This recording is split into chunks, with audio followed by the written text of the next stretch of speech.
주기도문만 묵상한 시간이 10주가 됐습니다. 오늘 말씀이, 오늘 주님의 가르치신 기도가 주기도의 어쩌면 마지막 부분일 거예요. 왜냐하면 그 마지막 부분, 나라와 권세와 영광이 아버지께 영원히 있사옵나이다 라는 것은요, 우리 흔히 영광송이라 그럽니다. 하나님께 송축하며 영광을 돌리는 노래다, 그렇게 봐요. 그래서 주님께서 주님의 기도를 마무리하시면서 하나님께 영광을 올려드리는, 당연히 주님의 기도의 내용이지만 실제적인 주님의 기도의 내용은 오늘 다만 악에서 구하시옵소서 라는 것으로 마감합니다. 그러니까 오늘 이 주님의 기도의 마감의 내용이 어떠한 것인가 한 번 더 확인하는 시간 됐으면 좋겠습니다. 중세시대까지 모든 사람들은 신본주의의 삶을 삽니다. 신이 근본이 되는 삶을 사는 거죠. 다시 말하면 하나님께서 우주를 다스리시고 우리 인간의 삶도 직접 다스려 주신다는 신본주의의 삶을 삽니다. 근데 신본주의의 삶을 점점 더 불편해하기 시작했습니다. 왜냐하면 우리 인간도 무언가를 할 수 있는데 우리의 인간의 이성과 우리 인간의 지식으로 말미암은 과학적인 발전이 충분히 우리의 삶을 이끌어갈 수 있다고 생각하게 된 거죠. 그것을 계몽주의라 그럽니다. 이 계몽주의의 특징은 인본주의입니다. 하나님 대신 우리 인간이 그 자리를 차지할 수 있다고 보는 거죠. 그래서 우리 인간의 이성의 합리성을 가지고 과학적인 기술을 가지고 우리의 사회를 더 완벽하게 만들어 갈 수 있다고 생각을 한 거죠. 그래서 인간의 이성이 더욱더 꽃피어나기 시작합니다. 그 시대를 근대주의라 그럽니다. 이 근대 사회의 특징은 방금 말씀드린 인간의 이성과 합리성과 과학적인 지식이 더 우리의 삶을 낫게 만들 수 있다는 확고한 신념 위에 세워지게 됐습니다. 근데 문제는 이러한 인간의 이성의 합리성, 과학적인 능력과 기술을 통하여 사회가 발전되어 가는 것이 눈에 확연히 드러났는데 어느 순간 이것에 대한 완벽한 파괴가 이루어집니다. 그게 세계대전입니다. 전쟁이 일어난 겁니다. 전쟁이 일어나고 나니까 생각지 못했던 일들이 벌어지는 거예요. 그게 뭐냐면 합리적인 인간이 전혀 합리적이지 않게 움직여 간다는 겁니다. 예를 들어 종족이 다르기만 하면 그 종족을 아무렇지도 않게 동물처럼 죽일 수도 있다고 생각하는 겁니다. 아시죠? 유대인을 죽였던 나치들 말이죠. 저거는 인간도 아니야. 저런 열등한 민족은 죽여야 돼. 여러분, 인간의 이성은요, 서로 의견이 다르다면 당신 생각이 이렇소? 나의 생각이 이런데 설득하고 화해함으로 인하여 잘 공존해야 되는 거 아니에요? 그게 이성의 합리적인 거잖아요. 근데 전쟁을 겪어보니까 전혀 그렇지 않은 거예요. 그래서 그때부터 인간의 이성에 대한 불확실성이 생긴 것이 시작한 겁니다. 이거 아닌데? 우리 인간의 이성이면 충분히 사회의 질서를 바로잡아 갈 수 있다고 생각했는데 이거 아닌데? 라는 생각이 들기 시작합니다. 그때부터 그들의 마음속에 또 하나의 사상이 시작됩니다. 그것을 우리는 포스트 모더니즘이라고 합니다. 근대 사회를 모더니즘이라 그럽니다. 포스트는 이후에 라는 뜻입니다. 근대 사회 이후에 후 근대 사회가 우리에게 펼쳐졌습니다. 그 시대는 어떤 시대냐면 우리 인간의 이성을 믿을 수 없어. 그래서 이 모든 인간의 이성과 합리성을 파괴해버리자, 해체해버리자 라고 생각하기 시작합니다.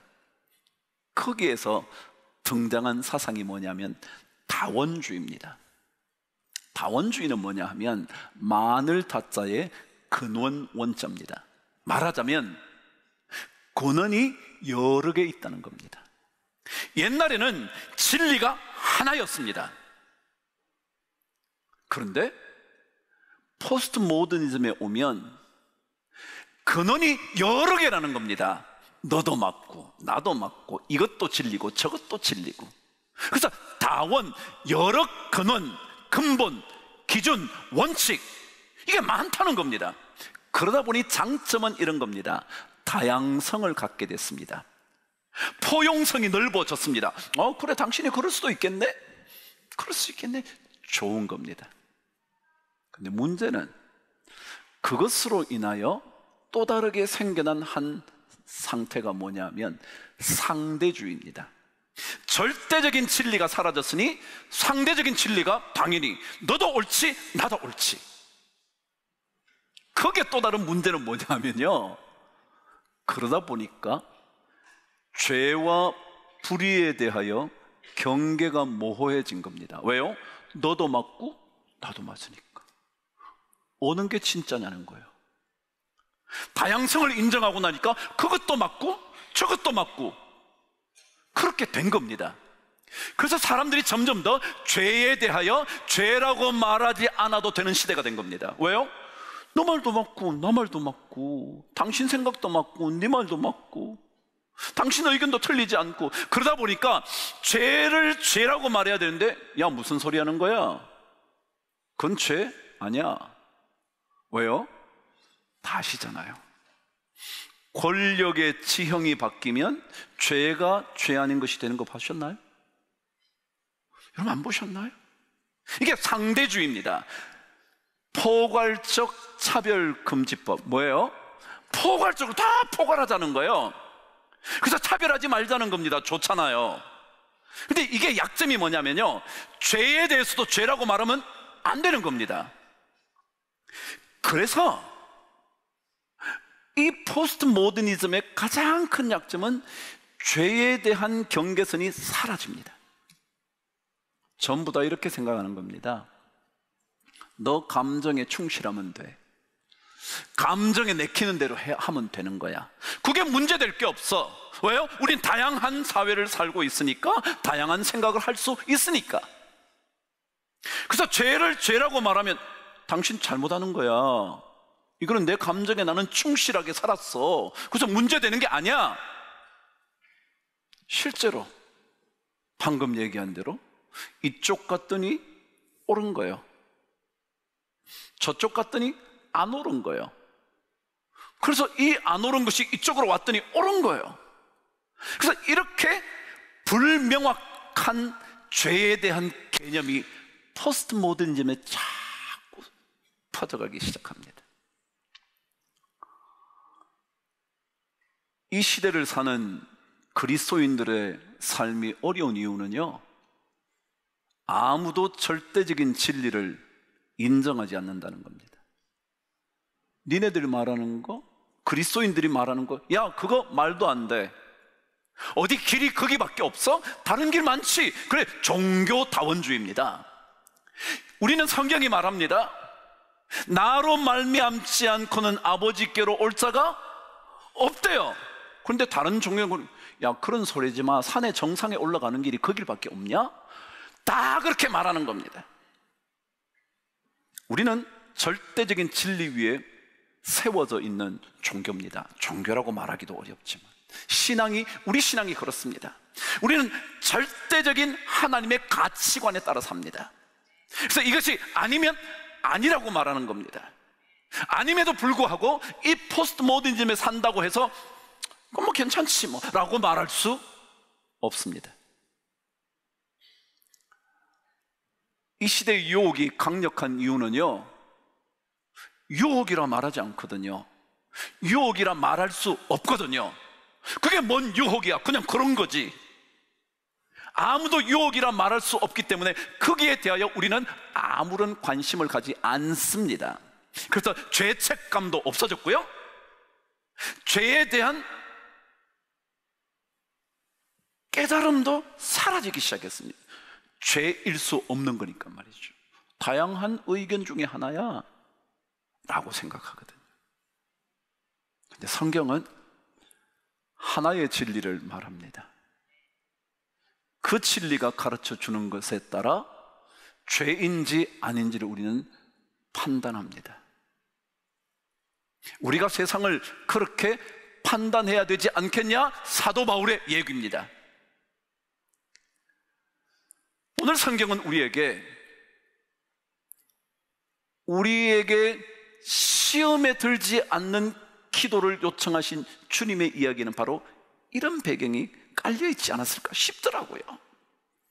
그 2000년 전의 얘기인데도 이 시대에 유혹이 아닌 것처럼 됐기 때문에 우리는 아무도 유혹을 두려워하지 않는 겁니다. 받아들여서 받으면 되는 거지, 누리면 되는 거지, 즐겁게 지내면 되는 거지. 내 의견, 다양한 의견 중에 하나인데 생각하는 거예요. 그래서 우리가 이 시대를 살면서 유혹을 거절하는 믿음은 어떤 것인가? 어떻게 해야 되나?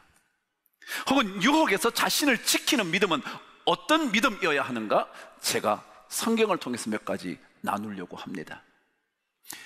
야고보서 4장 7절에는 너희는 하나님께 복종할지어다, 그렇게 앞에 등장합니다. 그리고 여러분과 한번 뒷부분을 읽어볼게요. 시작. 마귀를 대적하라, 그리하면 너희를 피하리라 그랬습니다. 유혹을 거절하는 믿음, 그것은요, 마귀와 유혹에 대항하여 싸우는 겁니다. 싸워야 합니다. 그냥 그것도 뭐 그렇지 뭐 라고 말하면 안 됩니다. 싸우셔야 합니다. 제가 지난주에도 그랬잖아요. 아닌 것에 대하여 뭐라 그러라고요? No, 나 안 돼, 나 못해. No, 싸워야 하는 겁니다. 싸우면 하나님께서 대적, 마귀를, 유혹을 물리칠 수 있게 하신다는 겁니다. 근데 여러분은 생각해 보세요. 대적하려면, 싸우려면 아무 준비도 없이 싸우면 됩니까? 여러분, 대적할 때, 싸움을 할 때, 적과 싸움을 할 때 여러분 따져보지도 않고 싸웁니까? 초등학교 1학년이 저한테 따고 한판 붙어볼까? 그럽니까? 그것은 백전백패거든요. 그럴 수 없습니다. 따져보는 것입니다. 다시 말하면 유혹을 점검해 보는 겁니다. 내가 이길 수 있는 싸움인가? 만일 이길 수 없다면 어떻게 하면 될까? 무엇을 준비하면 이길 수 있을까? 내가 조금 더 힘을 기르고 기술을 기르고 뭔가를 어떻게 해서 내가 한번 싸워봐야지. 그게 정상입니다. 그것을 성경은 에베소서에서 하나님의 전신 갑주를 입어라, 구원의 호심경을 가진다, 마음을, 가슴을 막아줄 수 있는 예수 그리스도의 구원의 은혜로 말미암은 의로운 백성이 되어 모든 악에 대하여 저항할 수 있는 힘을 가진다, 더더욱이 성령의 검을 가진다. 하나님, 제가 이 적과 싸워야 할 때 하나님의 성령의 도우심이 필요합니다. 주여, 그 검을 저에게 주옵소서. 평안의 복음의 신발을 신고 하나님 아버지, 내 안에 복음으로 말미암은, 말씀으로 말미암은 그 평안의 능력을 주셔서 모든 두려움을 가져오는 사탄을 이기게 하여 주옵소서. 이게 전신갑주를 입는 겁니다. 당연히 이렇게 준비하지 않은 채 어떻게 대적을 무찌르겠습니까? 아니, 싸우겠습니까? 주님도요, 사탄의 유혹이 있었을 때 전부 다 뭘로 물리칩니까? 말씀으로 물리칩니다. 다 들은 얘기 아닌가요? 계속 주님께서도 뭐라고 하시냐면 성경에 일러서되, 그죠? 다 하나님의 말씀으로 무찌릅니다.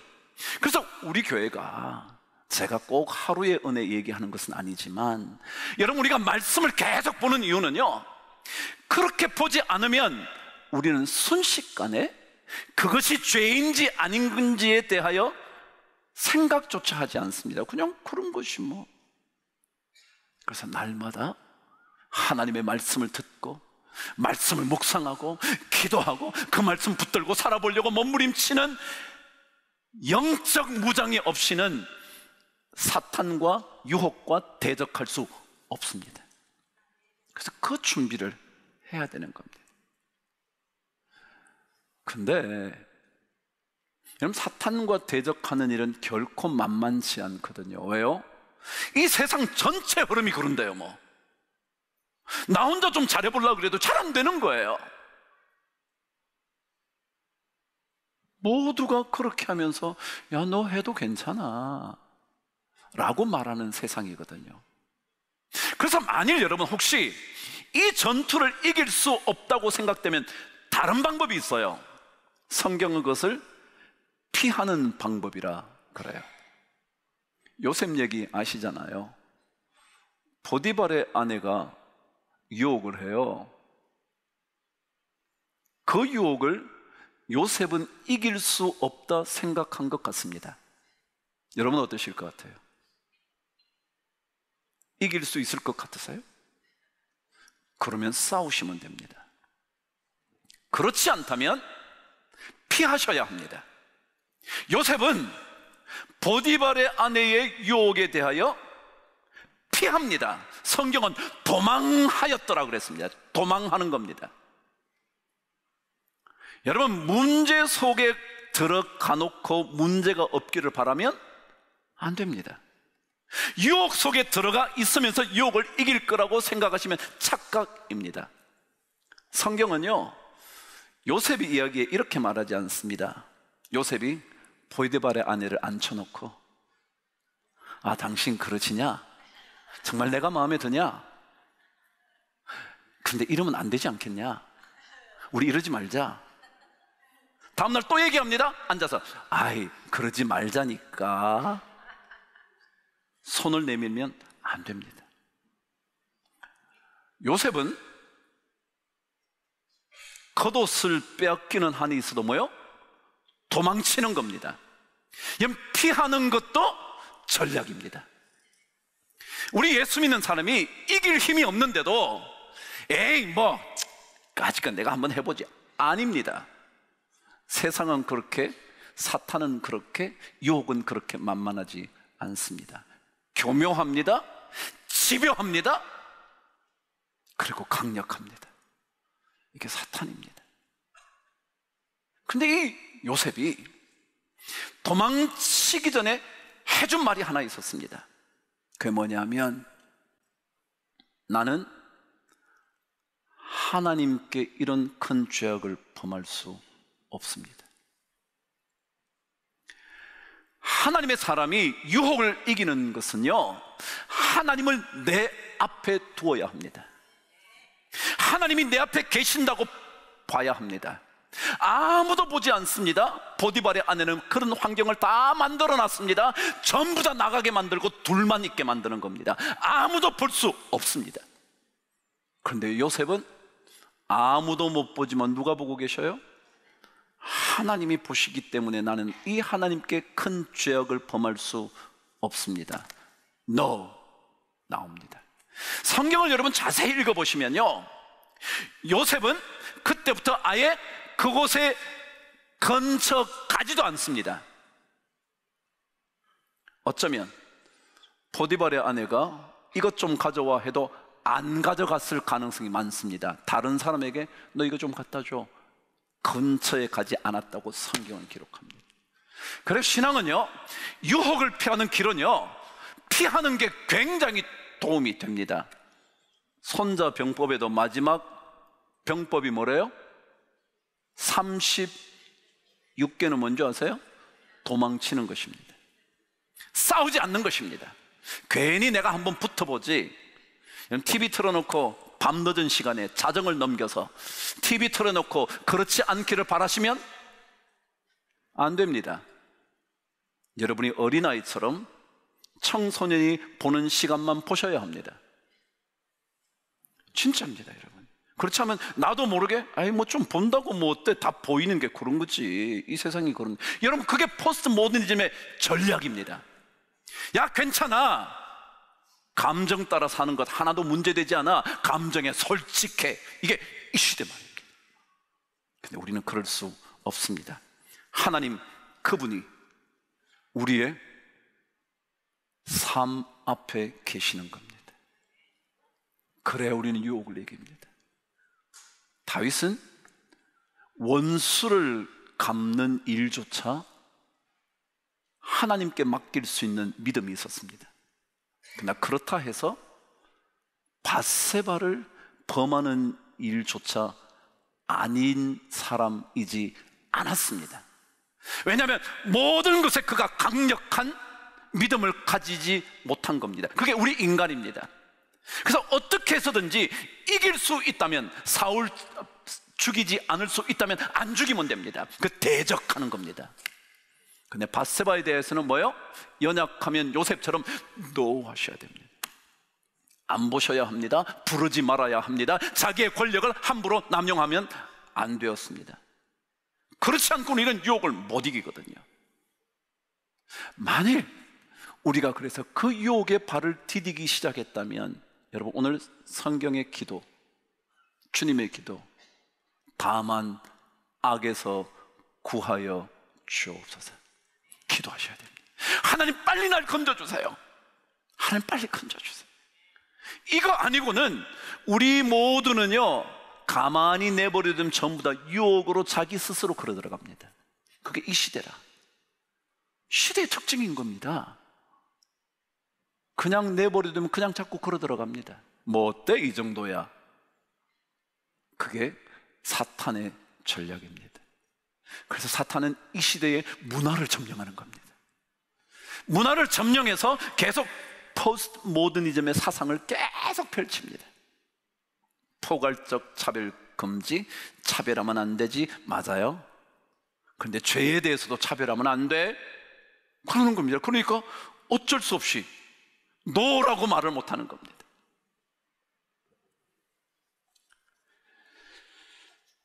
요한계시록 22장 마지막 장 14절에는 이런 기록이 있습니다. 저와 함께 말씀을 읽어보시죠. 시작. 자기 두루마기를 빠는 자들은 복이 있나니 그들이 생명나무에 나아가며 문들을 통하여 성에 들어갈 권세를 받으려 함이로다. 아멘. 이건 두루마기는 뭐냐면 아시죠? 이게 옛날 번역이라 두루마기라 그랬잖아요. 뭐 저는 양복이라 그러겠네요. 근데 이 옷이라는 것은 그 사람에게 맞게 입어야 되잖아요. 그죠? 제가 허목사님 옷을 못 입잖아요. 제가 허목사님 옷 입을 수 있어요? 못 입어요. 허목사님에게 제가 제 옷을 주고 싶어도 줄 수 없어요. 물론 받아서 고치면 되겠지만 못 입어요. 그 얘기는 옷이라는 것, 두루마기라는 건 그 사람을 의미하는 겁니다. 그 사람에게 딱 맞는 거죠. 자기 자신을 의미하는 거죠. 그래서 성경은 자기 두루마기, 다시 말해 자기 자신을 깨끗하게 정결하게 하는 사람은 뭐가 있다고요? 복이 있다, 복이 있다. 그럼 하나님의 사람은요, 하나님의 말씀의 가치관에 따라 자신을 정결하게 할 때 복받는 인생을 삽니다. 그냥 이 시대가 말하는 대로 야, 유혹 뭐 괜찮아, 받아들인들 어때? 모두가 그런데 이거 포괄적이잖아, 다양하잖아 라고 말하는 것에 속으면 안 됩니다. 사탄은 그리스도인들을 그들 앞에 무릎 꿇게 하기를 원합니다. 그러나 하나님은 우리가 그분 앞에 무릎 꿇기를 원하십니다. 이 기도 꼭 하세요. 우리를 시험에 들게 하지 마시옵고 다만 악에서 구하시옵소서. 한 주간 여러분 이런 기도를 드리다가 삶에 그리스도의 이름이 거룩히 여김을 받게 되는 은혜가 꼭 있게 되기를 주의 이름으로 축복합니다.